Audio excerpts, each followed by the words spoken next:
7-8, Schlemiel, Schlemazel, Hudson Incorporated. We're gonna do it. Give us any chance, we'll take it. We're sitting on the track now. We're gonna make our dreams come true. Doing it our way. There is nothing we won't try. Never heard the word impossible this time. There's no stopping us. We're gonna do it. On your mark, get set, and go now. Got a dream and we just know now. We're gonna make that dream come true. Fuck you. And we'll do it our way, yes, our way. Make our dreams come true. And we'll do it our way, yes, our way. Make our dreams come true. For me and you.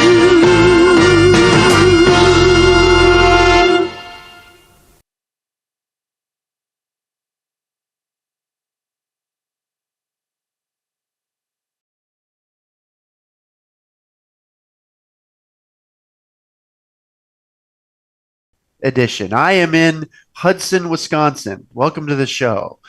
I'm in a back or a private room because the owner of the restaurant that I am in is a big fan of the show. He's watching right now.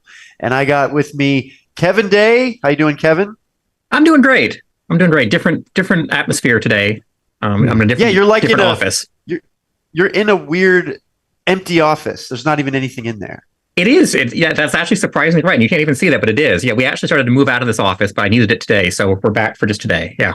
Wow. Amazing you can just get an office. Like, yeah. I'm Kevin Day. Give me an office. You just pick up the phone. I did this like these phones still exist. We're also joined by Martin Olson, favorite of the show, best laugh in the business. He is number one of my guest hosts, co-hosts. Martin, how are you? I'm good. Thanks for having me on. And Kevin, I got to say, because we're both guys, you look fucking beautiful today. And I don't usually say that to guys. Must be the office, because it must be the office. You just seem so vibrant and appealing. I have light, I think, is the difference. But yeah, I really appreciate that. Thank you. Kevin's glowing. He's got this allure to him. Oh, then you're seeing what I'm saying. Yeah, he's sparkling. Look at him. Look at him. He's probably using some kind of filter, and he's making himself sparkle. He's using the. Oh, that's right. He's using it because he's a fucking genius. So he's using a filter to make himself look super good. That's what's going to happen in the future. Is everyone's going to have filters to make themselves sparkle like Kevin? This is the future, you fucking nut. Everybody uses them. I know it's happening now. I'm like 5 years behind everything. So I'm just like, wouldn't that be great if they did that someday? You knucklehead, that's happening now. Well, by way of example, I'm using a filter. My daughter hooked it up for me to make me look 10 years younger. I'm on my deathbed. So this is me. This is the young me. His deathbed is surrounded by books. He sleeps in a giant bookcase. It's like that's what I imagine. Oh, what a sweet dream that would be. You're like, I need Chaucer. I need dream. Dante. Where's my Dante? And then you're ultimately eaten by bookworms. You're eaten by bookworms. This is getting dark. So I am in Hudson, Wisconsin for I don't know how long. My mother had open heart surgery, so I had to. God bless her. Yeah, she's doing wonderful right now. She's in recovery. She's at home watching the new Dune. She told me to get the hell out of there so she could watch the movie. I'm like, Mom, are you okay? Yes. Will you just leave already? Like I'm watching my Paul Atreides and the Dune movie. So I had to get out of there. She's doing wonderful. I had to take care of her to make sure that, bring her food, help her walk to the bed. She wanted a sponge bath, but I had to draw the line somewhere. I was like, Mom, son, man. That's good. I was like, I will not wash your naked body. That's the only thing I will not do. Well, dude, you did her a favor because remember, you gave me a sponge bath and you're super bad at it. Yeah, see, I'm like all over the place. Well, I'm trying not to look at you, and I'm trying to scrub all the unmentionables, Martin. And you were just like cackling, like you loved it. You're just like, it was the first night we met. I mean, it's a weird way to meet that you gave me a sponge bath, but I mean, I just was trying to accept it. You look so My dirty. new mantra, just accept everything. Well, Yeah, and the second mantra is dirty, dirty, dirty. I met Marthin, and I'm Marthin. I met just That's a good nickname. Marthin. It's sort of like Marvin, but it's like and it's like Martian. You know, it's And like Martha. and Martha. Yeah, let's call him Marthin from now. Kevin, write that down. That's a good one. Okay. Yeah. Okay. I always like tell Kevin to write stuff down. He's probably never written anything down. It's great. It's just our bit. No, I do actually. Yeah. Oh my God, that's probably a book now. He must write shit down because he remembers fucking everything. So, I mean, He's like the ultimate librarian. You know, he just has all the archives. He's got all the videos. Speaking of which, why don't we watch a video, Martin? I've prepared a couple let's videos go. for us to have fun with. We don't have the Chaos Wheel right now or the Chaos Board. Chaos Board isn't working that well, so I don't know how long that's going to be around. But I love it. I love both of them. But whatever videos you and Kevin come up with are always astounding to me. Thank you. Yeah, so please play Yeah, those. Kevin is the man. He works really hard. He gets these videos nice, piping hot. Kevin, should we look at the best of the bunch first? You know, why don't you surprise us, Kevin? Just play whatever video. Okay. All right. Hold on 1 second here. Great. I'm not at my normal computer, so this is a little bit slow here, but let's see if I can make this work. Okay. Well, but let's make it easy on him. Because, here we go. Oh, there we go. Oh, this is good. You're going to love this, Martin. Marthin. That is Marthan. We're looking at her. Would you like the rest of my sandwich? I'm not homeless. Hey, come on, grab your stuff. I got us a place to play. What is it? Oh, I don't know. It's a place called Dante's or something. Don't know. He doesn't know And where they've he's... only allowed us to do one song, so we got to make it a good one. Come on. Oh, my God. I love this.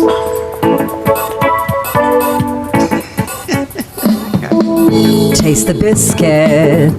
Taste the goodness of the biscuit. Taste the honey sauce. Taste the goodness of the biscuit with the honey sauce. Don't get that honey sauce on me.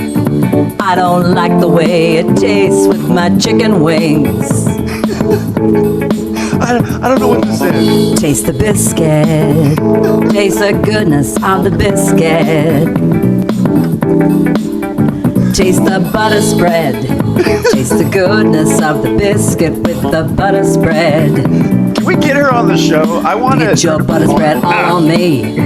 I don't like the way it mixes with my mac and cheese. Cause when you're at KFC, you got that special sauce to stir my curiosity. Just give me a 5-piece meal, oh what a deal. A big old box, it's all for me. You know I'll take coleslaw on the side. I could tell you wanted to try the potato wedges. That doesn't even rhyme. Wow.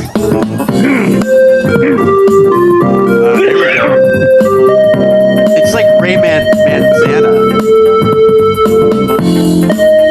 It is like rain. This is like Light My Fire from like Bill's folk song. Yeah.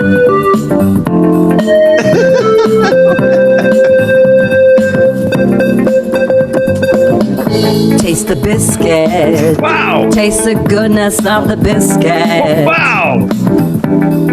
This is the best video I ever honey saw. sauce. I knew you'd Taste love the it. goodness of the biscuit with the honey sauce.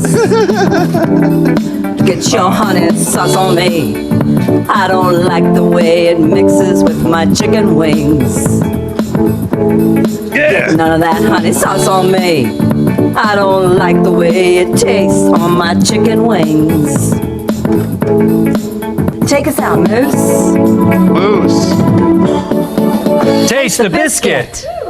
All right. Oh, yeah. I don't even know what the band's called. Okay, now the weird thing, Marthin, is I'm gonna keep saying that. I saw that accidentally.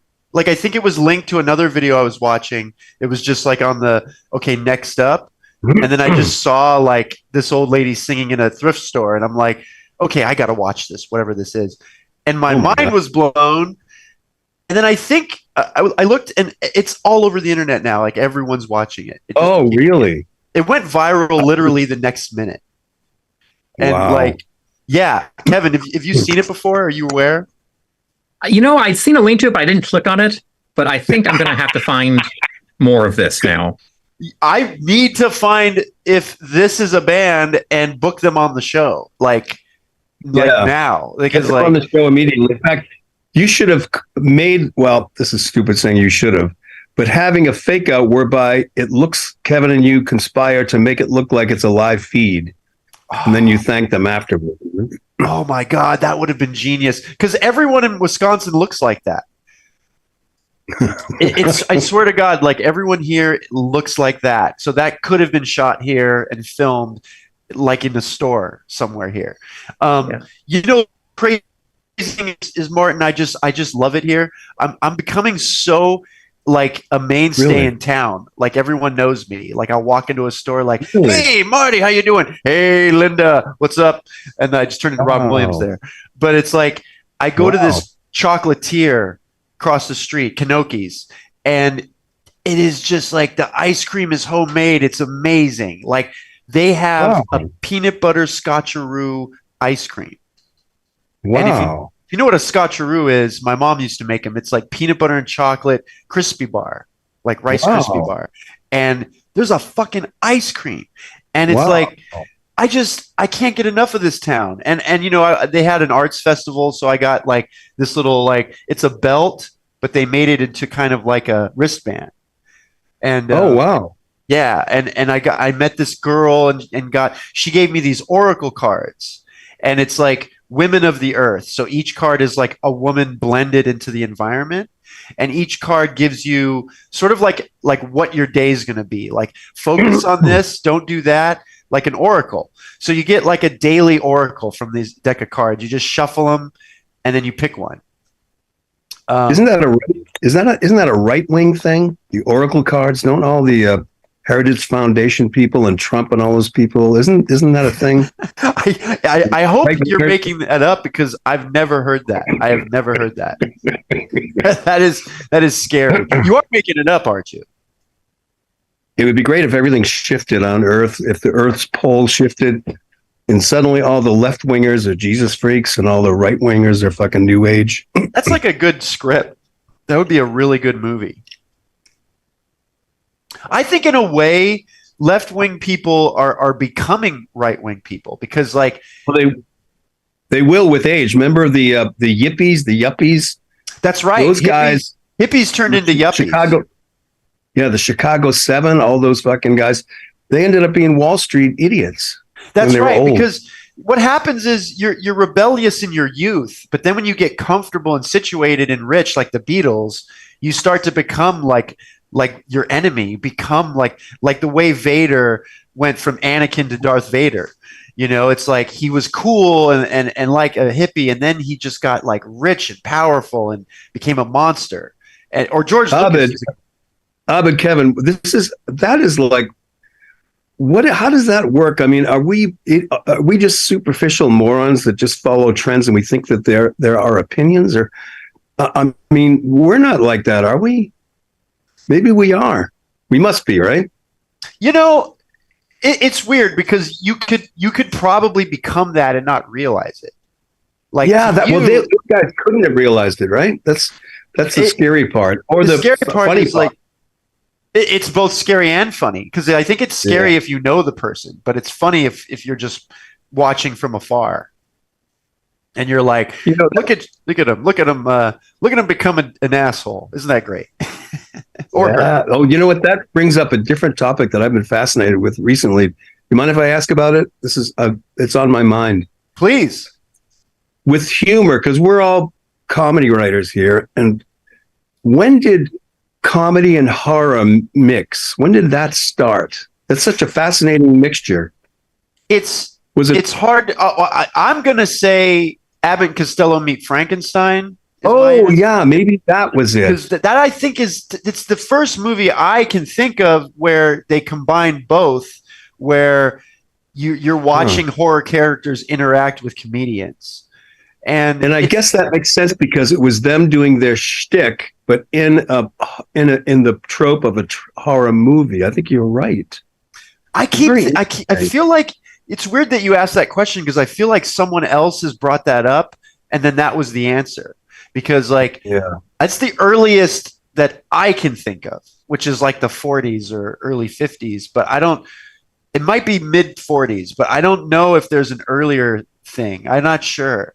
But that's a great question. I mean, Kevin, what do you think?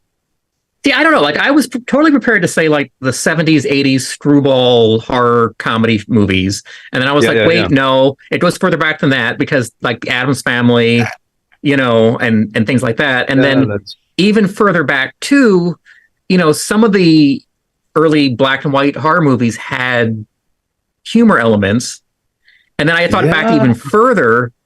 Like even like Mary Shelley had humor in Frankenstein and things like that. So I don't know. Like, has it always been there and we just didn't even notice? Bride of Frankenstein has some jokes in it. I just realized because the beginning the over the top acting is laughable by modern conventions. I'm not sure if that was intended. And like because the beginning is just a full on comedy. Oh yeah. Hi, Lily. Could I get some more coffee? And a candle. And what's that? More water. Oh no, I'm good with water. Yeah, just more coffee. And do you need this? Sure, I can try. Yeah, and one more. Can I get a candle? Do you have like a candle? Like couple table candles. Birthday candle. We have like the little like sticks of birthday candles. But That's fine if you've got that. Can it like stand up, you think? Not by itself. Oh. If it's too much trouble, don't worry about it. Okay, I don't think we do. I'll look, but I don't think. Oh, you're awesome. Thank you. Okay. Yeah, I appreciate it. No worries if you can't. Okay. Yeah. She sounds nice.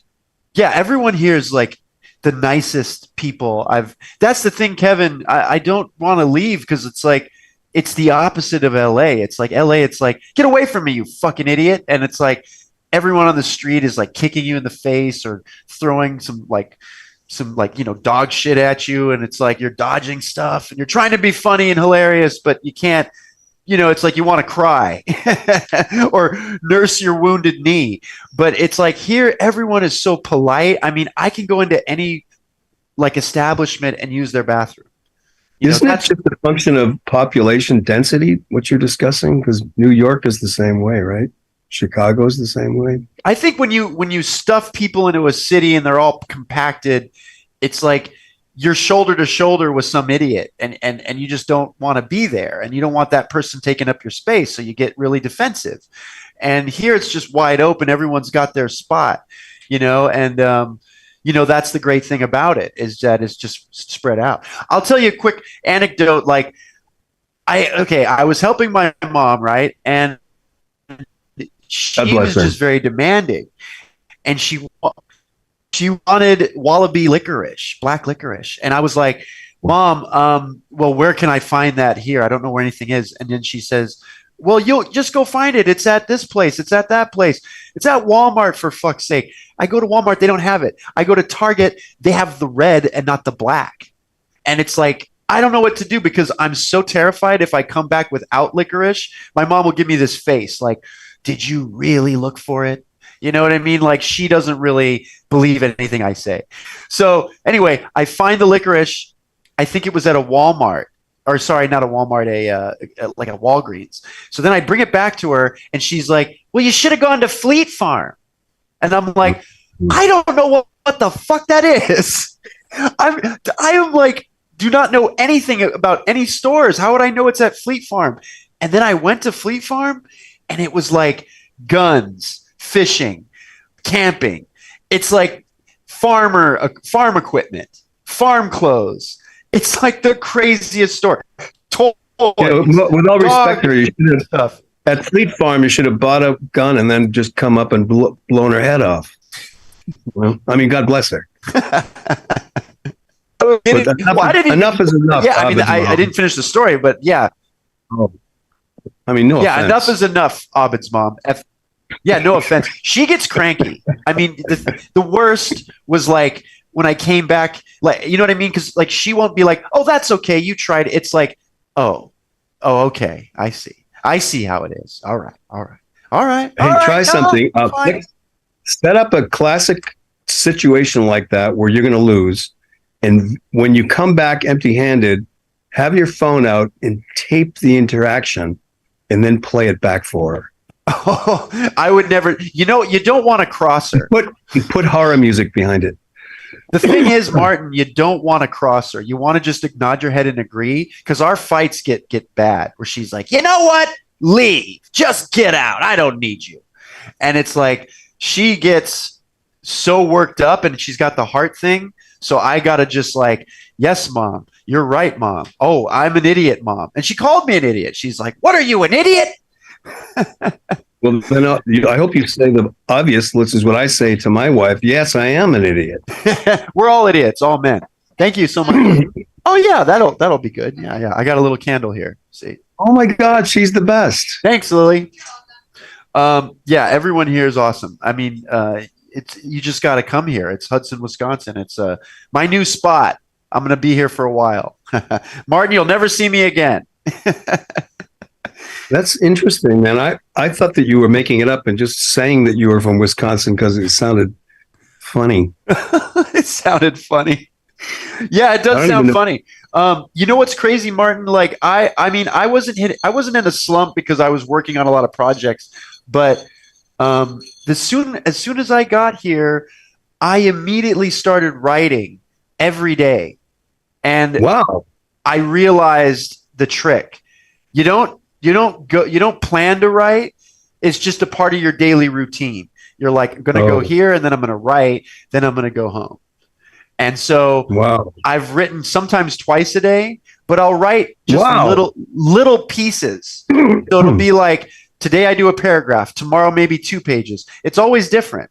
You never say, I'm going to write for an hour. You write until you're like, okay, now I can stop. Wow. And I think that's great, man. Yeah, I'm already 2 scripts I've got. Huh. Hey, you know the old adage about if you can think it, someone's done it? True. I believe that. You think any serial killer, I mean, someone obviously insane, has dissected, many people and written a novel on the insides of their body? I'm sure that exists, but I don't know if it's been published. It would test the credence of the trope that if you can think it, someone's done it. I always think that about like a Hollywood idea. Like, I'm sure someone's done this because I thought of it, Well, I just gave you an example. I mean, has anyone done that? So you'd have to slice someone into paper, I guess. You'd have to, in effect, tattoo the inside of their body after you kill them and mutilate them. That would be, who would do that? Yes, who would do that? Well, someone out here, most likely. I don't know if anyone near you. I just made it so that I can't sleep. Wow. Oh, and speaking of which, I've been taking these new sleeping pills because I have trouble sleeping. And last night, I dreamed that, I know no one cares about dreams. I heard that old complaint, but I'm just going to go with this. I was like walking down a trail, and all my dreams feel like reality when I'm here. It's the weird. I think it's like this is really happening. So I'm walking down a trail, and then I see this pond, and swimming in it is Laura Dern. Beautiful, like vivacious, like Jurassic Park era Laura Dern. And I get into the pool with her, and she's kind of like hugging me and stuff, and it's awesome. I don't want to wake up. And it's like, I get her number, and when she gives me her number, she puts in Scrabble tiles. Wow. Into my phone. It's like the weirdest shit. Wow. And then it's like, because I tell her about Wild at Heart. The weird thing in my dream is I'm just like, this is normal. This is really happening. This is that's beautiful. And then I'm telling her, I have not an insight, but an anecdote about hearing for the first time, I don't know, maybe it was only 10 years ago, somebody saying how much, it was a very witty person saying how much they hated when people started telling them their dreams. Yeah, that it's a common what a thing. waste of their time it was, and how it was like, oh my God. And it was so startling to me because that's my favorite thing, hearing people's dreams.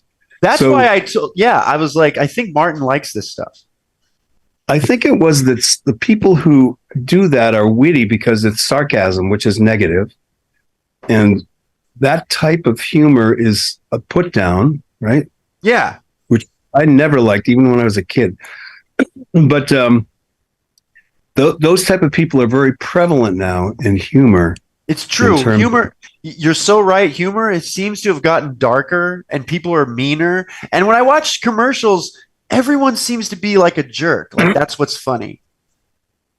I guess it's okay because trends happen, right? Trends are real. Oh, I know what I was going to ask you about what we were talking about a second ago that's semi-related to this. Do serial killers, is this a thing?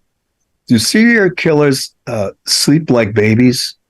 Are they known for being able to sleep? Did I hear that somewhere? All the serial killers were tabulated because they're all interviewed, and none of them have sleep problems. I think because like it's almost like, for them, killing is like eating. So it's like having dinner, and you get really tired. Big meal, like after they've killed a big kill, so they're just like, oh my gosh, that took a lot out of me. I tell you what, I'm ready for bed. It is satisfying, to just murder someone. I mean, it's just a weight off. Like, oh, that person's gone. I can relax. Oh my God, they were just yappity yap. I think what you're saying is that the biggest stress of humanity is sanity. So if you're insane, you don't have a conscience, then your life is easy. It's so true because the only problems with life are for sane people have them. The person that goes to work and has the normal job is like the one that's suffering. And the insane guy. Who's to say that? Go ahead. Let's finish your thought. No, the insane guy, I mean, he doesn't have to be at work. He doesn't have to pay any bills. I mean, he can just kill and chill. He can hang out. It'll be like, all right, I got about 20 minutes to my next murder. I'm just going to have a little cognac. It's going to be great. Well, the other thing I just researched this real quick about the sleep patterns. Oh, yeah. And it says that studying the sleep patterns of serial killers posed a lot of ethical challenges because it's hard to imagine a study where you could control this. However, one hypothesis might be that serial killers tend to exhibit psychopathic traits, which can include a lack of anxiety or remorse. So that could lead to that, due to reduced anxiety, they might have less insomnia, they might sleep better, but there's no evidence either way. That is fascinating. That's exactly what I was thinking because I've got anxiety. That means I'm not a killer. Well, that's what you're saying, yeah. Yeah, because I'm sane. Well, some people would argue with that. Life is anxiety producing, of course. It's because it's all about conflict. Growth is conflict, right? Yeah, but I guess. Sorry. No, I was interrupting you. No, you finished that thought because you were onto something. Well, there's two modes of thought about growth or evolution or becoming more mature. That's one is that you face a lot of conflict and you learn from each case so that you could better survive and have peace. Yeah. But the other one is that you avoid conflict. Mm-hmm. And so that then you can just fucking breeze through life. I guess both ways would be valid. It's just yin and yang. The thing is, too. Right. It's yin and yang. You're absolutely right. Here's that thing I just got from Kevin. Wait, this is. Oh, the research you just did? Yeah. No, wait. There's another thing too. When you're talking about, has anyone ever printed a book on human skin? There's a library that believes they have found one book that has been, without a doubt, been bound and printed on human skin. Wait, I think Martin, is that what you meant, Martin? Oh yeah. That's amazing. That's amazing. So I can't believe that he was right. Well, it's only the old adage: if you could think it, someone's done it. Well, that scares me, Martin, because I mean, what do you think next? Well, generally, it's comedy thoughts like that to make fun of our existence. So, absolutely, not to hurt anybody. No, Martin is a gentle soul. So let's look at another video, Kevin. I would love to look at if you got the selling is service. That one is the best. 1 second. Yeah, this is another similar video, Martin, but you're gonna really dig this one. I am gonna take a little. Selling is service. And service is selling. Service is selling. And selling is service.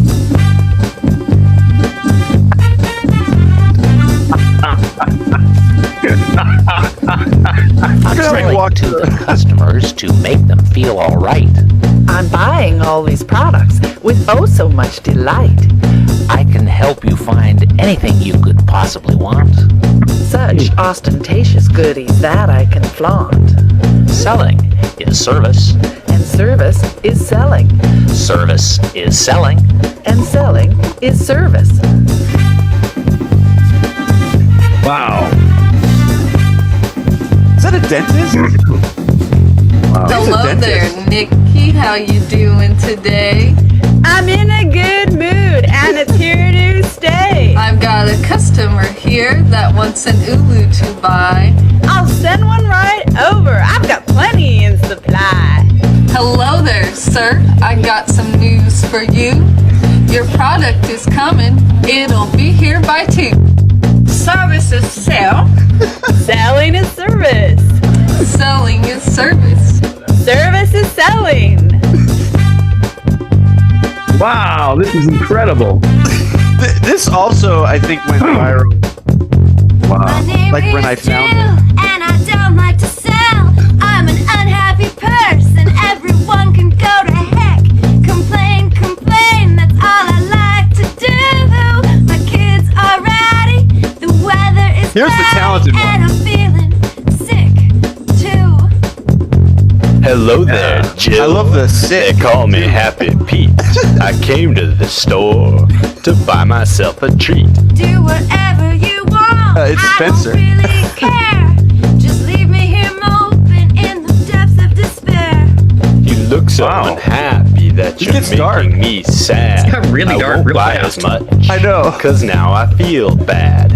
Selling is service. Service is selling. Service is selling. How did he get back there? Selling is service. This guy, he's a serial killer. I think. How did he get born? How did he get born?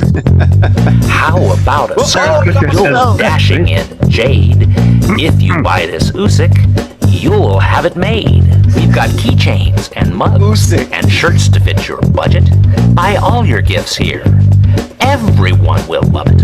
I love spending money. It makes me feel so good.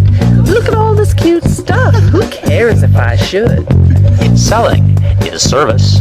And service is selling. Service is selling. And selling is service. Oh I my think God, you're that's gonna so be- beautiful. You're going to That's be excellent. singing.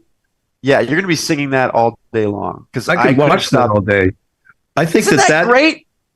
I think that video is the cure for mental illness. If they just played that in insane asylums 24 hours a day, everyone would be so chill and relaxed.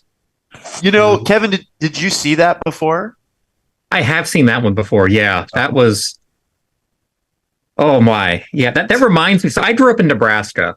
Yeah, and that Oh, reminds me that's of right. the commercials that would run on the local cable company there, because they were like the cable company in town would make commercials for small businesses that were that level of weird that I just so wish somebody had saved now, because they were all gems like that. But yeah, that's definitely Midwestern again. You know, Yeah, I don't know if you have a theme going here, but that's what this feels like. It is a Midwestern episode. Yeah, because I was trying to find it like music videos from people around here would make, you know, and it's also weird because I mean, when you work at a place, that's like in every town is like a store like that where there's just a character in every department, and it's that commercial seems to be like, okay, now here's this guy and this girl and this person and this person. So it's like all of them work there. They're all completely kooky and quirky and creative. But it was like, okay, we'll do a funny video. You know what I mean? And like, it's just kind of like the kind of shit that you'd see on America's Funniest Home Videos, you know? Like, well, here's the other aspect of that, you guys. That one, unlike the previous one, I think, although I was stunned by the first one in the clothing store where the guy was playing the keyboard and the woman was singing, how crisp the audio was. And I said, oh, this is dubbed. But then the guy was playing. I just was puzzled. This one here was clearly recorded before.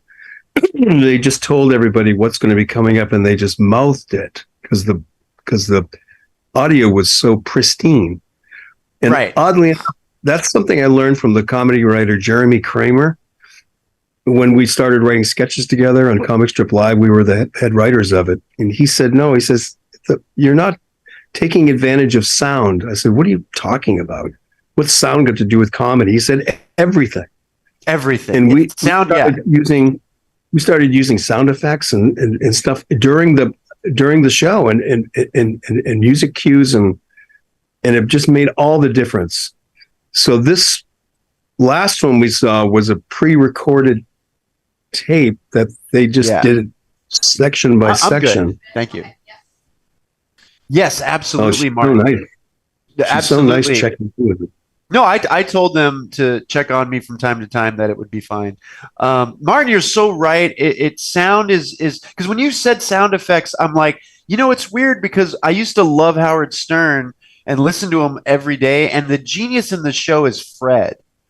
And he's the guy that would do the sound effects. Because it's like they would play clips of just like Marlon Brando yelling, you know, or like the most random thing from a past episode. And I would always laugh, you know, belly laugh. Because it's just like you don't expect it. It pops up at the right moment. It's all timing. And on radio, that was the thing. You had to do sound effects, like to create the environment. Radio. Radio was the precursor to everything. It was. And it also, I mean, comedy comes from radio. Like Jack Benny, they were all radio personalities before. I know, but I'm such an idiot because, of course, Chaplin and Keaton preceded radio, so it's not true at all. It's just a different type of humor. Well, the thing is like comedy evolved. So it was like sound really changed everything, but then it just like inspired like everything else. So, I mean, comedy really kind of comes from like vaudeville, you know, before Keaton and Chaplin, where they started. And, you know, Keaton was like a little kid getting thrown around on the stage when he was like 10 or something. Yeah, it's weird because I mean, it's weird to think about the evolution of comedy because when you go back far enough, it's the shittiest comedy ever, puppet shows, you know? Then people used to howl laughing. Yeah, puppet shows. I mean, they would be Punch and Judy, right? Yeah, maybe they just were all drunk at the time. Well, so novel. Back then, dude. Well, first of all, Martin, no one's seen anything like that. So you walk into a theater and you see two puppets, you're going to laugh. You'll be like, what the fuck? Look at that. What are those? You know, it's like when you and I see an alien, we're going to laugh because we've never seen it before. Hey, that's a question. Have either of you guys ever seen any kind of thing when you're in your, what do you call it, somnambulant state? Did you ever see an alien in your room or any of that stuff as a result of being bombarded with media? I wish. I think I've seen ghosts, but I don't think I've seen any kind of you saw a ghost? Alien. What ghost was it? A few times. Get out. What was the experience? Someone asked, sorry, go ahead, Martin. What was the experience? I'm sorry. No, I mean, a few times I've actually heard ghost sounds. I've talked about it before, but I heard like noises, and I basically heard like, and then they all disappeared when the sunlight came on. So it was like everything got sucked out of the room. That was my ghost. Hey, it would be great, you guys. I never thought of this before. No one has ever said this, but to me, wouldn't it be great if ghosts or aliens, all they ever communicated, the only things that they actually said, and we even could have them on tape. I am a ghost. You know what I mean? Or I'm an alien. That's all they say. They're just super literal. Super literal. That's probably, it sounds like a Jim Downey joke from SNL. Oh my God. Because he would just make literal jokes with everything. Jim Downey's the guy that did the hilarious speech in that movie. You are, without a doubt, yes, the stupidest person. It went on for like greatest line. It's the greatest line in Billy Madison. Yeah, absolutely. That's the best line. Kevin, do you have an alien viewing story? Like you? No, I mean, when I was a kid, though, I used to have that like sleep paralysis thing where like you'd be half awake but still dreaming. Like I had to like look around the room, but like things from my dreams would like be mixed in, and it was terrifying. Yeah, you remember that stopped after I got up to like high school. Can you describe it? What it was like? Usually, I mean, it would start off weird of like, I'd be in bed, I'd open my eyes, I'd look around and see my room. And then all of a sudden there would be like blood running down the walls and faces coming out of that.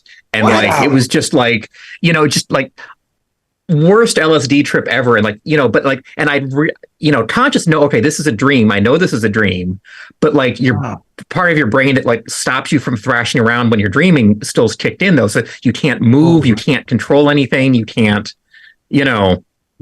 But yeah, I don't know what caused that. It was just a few years of my life where I would like once a week would get that, and it was just terrifying. Once a week? That's like a TV show. It's like time for the Kevin Nightmare. But I mean, it lasted at most like 2 or 3 minutes before I would snap out of it. It's like the SNL voice, and it's time for the weird, blood curdling goo coming out of the walls. You ready, Kevin? Here we go. Yeah, it's very like acid trip, like though, like like the door would melt and stuff like that. Are you seeing this, Kevin? Isn't it scary? I bet you'll love this, Kevin. I got a good one for you. Have you ever heard of skulls? Well, this one bleeds right out of its eye, just like that toy that you had when you were 7. So that's a great joke. So if actual monsters didn't know how to be scary and they fucked it up all the time, they say, I'm not going to scare you now. Do you like skulls? That kind of thing. They literally can't. They don't have the Stephen King type vibe. I think that's a movie. Isn't that like Monsters, Inc.? It's that's right. Yeah. I feel like, well, once again, if you can think about it, it's been done. Oh yeah, like the book Kevin was talking about. Right. Human flesh. I just remembered that I had a waking dream when I was here in Wisconsin, and it's kind of like Kevin's, where I knew it was a dream, but I was awake, but I was kind of hallucinating, and I'm trying to think. It might have been because I did some lorazepam, because I needed to sleep, and you're not supposed to take that shit. It's like addictive and it'll kill you. Wow. But I really needed to sleep, anti-anxiety drug. So anyway, I was like sort of awake but sleeping, and then I heard like noises, like someone was in the room or around the corner. So I got up to look, and suddenly I'm in a kitchen, and I think it's my mom, but it might be my mom's dead sister, and she was like. She was just sitting on the kitchen counter, and she was like, her eyes were rolled back, and she was saying a bunch of like Muslim chants, like "Whoa, Allahu Akbar," like all this stuff, like, and singing it. And she looked at me like this, like this, kind of her head tilted, because I was sleeping in her room. I was basically sleeping in my mom's dead sister's room. Wow. So I just I woke up freaking out, like, oh my God. I think that was her. Holy shit. And then it was like, my friend Vache just said, this is the worst. It's probably because I'm talking about a dream, and he's one of the guys that goes, I think dreams are boring. This is boring. But that's why he turned it off, because Vache didn't want to face the fact that he's cynical. He wants to think that he's positive. Yeah, that's true. That's true. Well, Vache, I mean, this show is for Vache. I'm like, we're trying to make him happy. This is all about him. We're like entertaining him. I don't know why he's upset. We failed, guys. Let's just pack it up. That's it. I fail every day, and I'm used to it, so I don't feel bad about it anymore. But you're the kind of guy that you fail like Inspector Gadget and you end up winning. Like your failure to everyone else looks like a victory. So you're just like, I guess I failed again. And then everyone's like, good job, Martin. Martin, you nailed it. I don't know how you did it, Martin. The greatest failure success story myth is being there. The guy he failed at he didn't know how to do any fucking thing at all. I guess he kind of knew how to garden, but he was a simpleton. Yeah, see, I love that movie, and he literally failed upwards throughout the whole thing. And it turned out to be a magnificent satire of politics.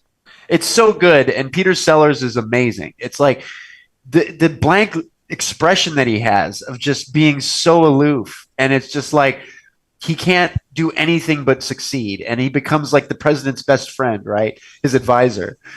Yeah. And then they're going to put him up for president himself. It's just perfect. It's so good. It's like where we ended up today with our crazy president.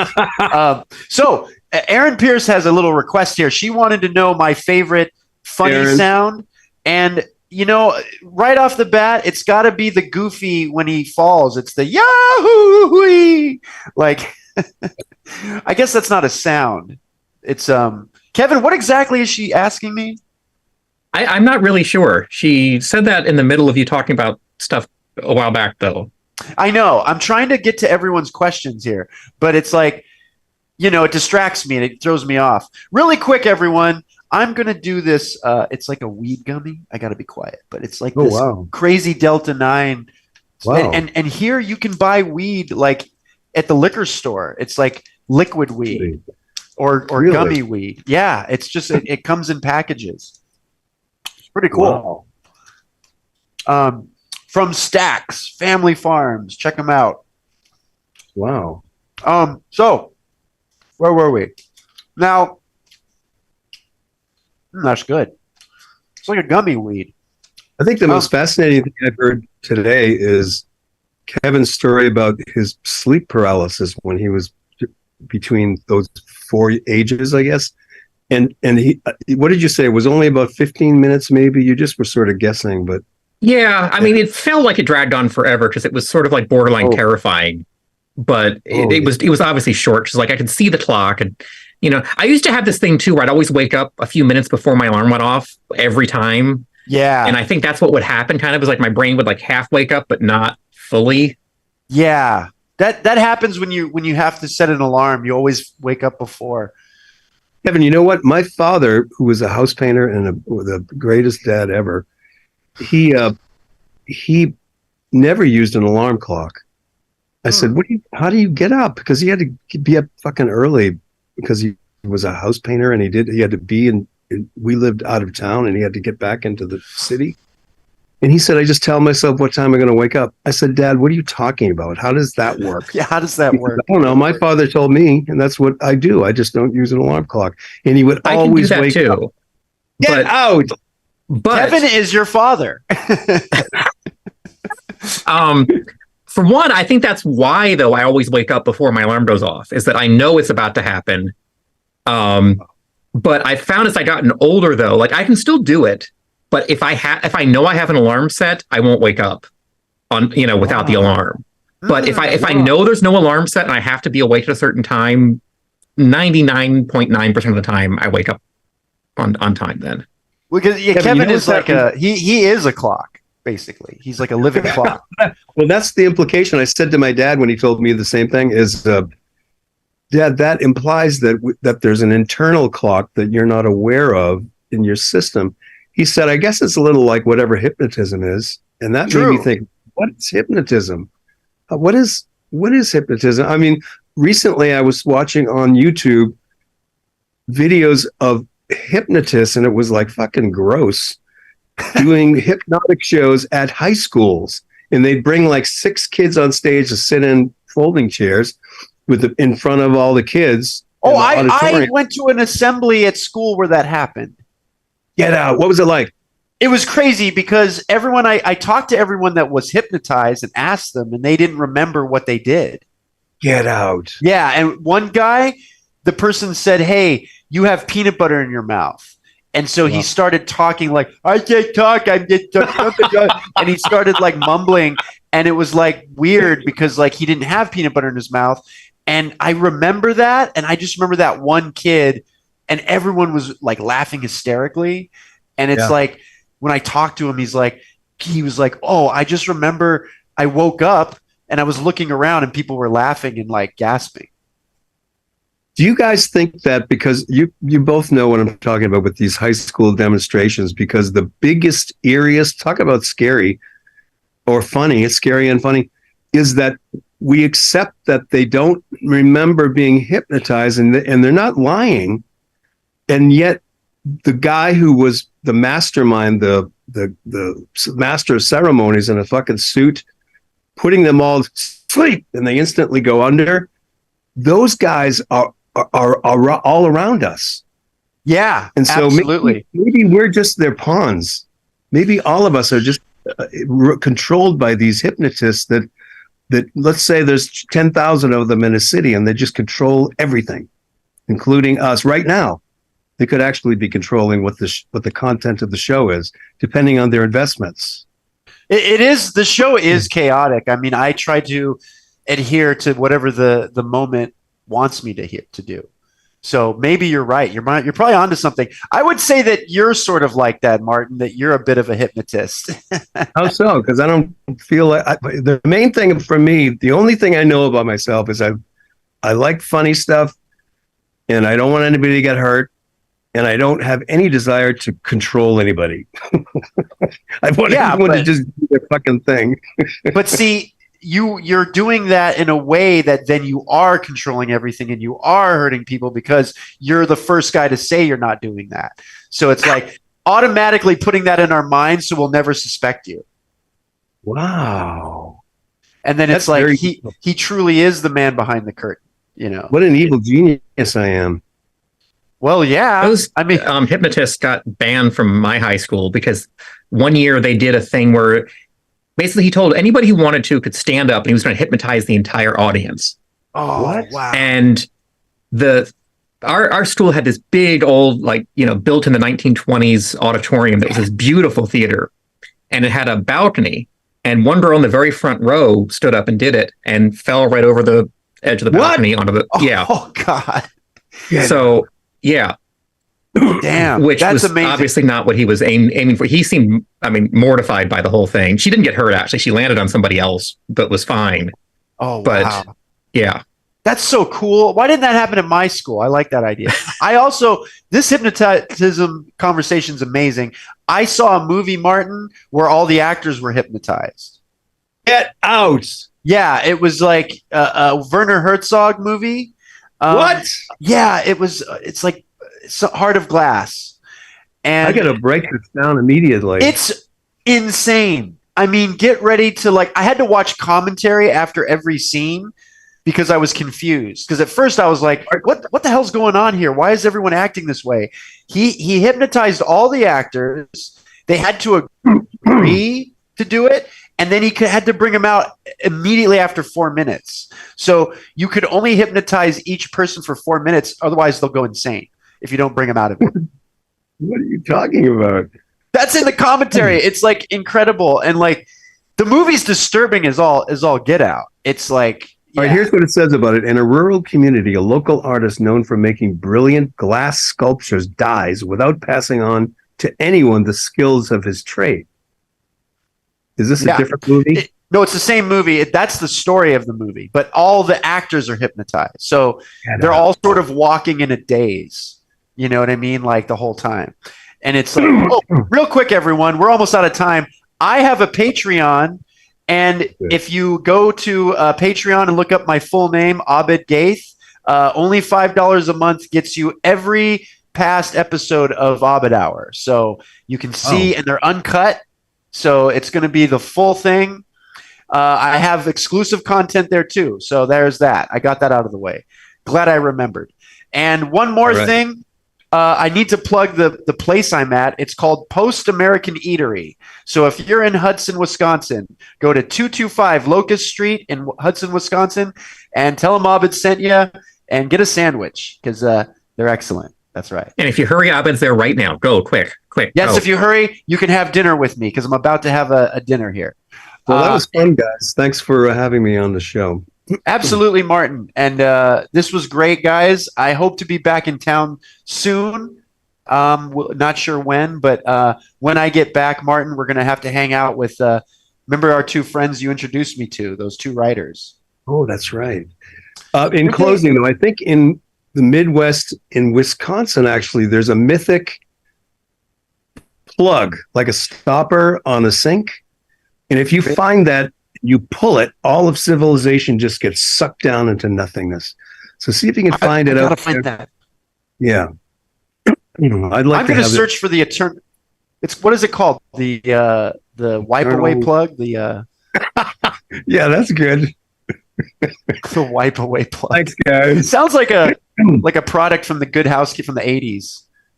Get the wipe away plug. Wipe away existence. Is it bothering you? Start over. Just take it all away. Me included. I'm going to leave this tangent world. I'm going to disappear now. Kind of like right now, we're pulling the plug on the show because it's going to end. Thanks, Kevin. Thanks, Martin. Thanks, Rob Schraub, for being so gracious to let us do this on his website. And that's the Abed Hour. We'll see you next time. Bye. Next week, maybe. I'll see you. Okay, thanks, guys. That was awesome.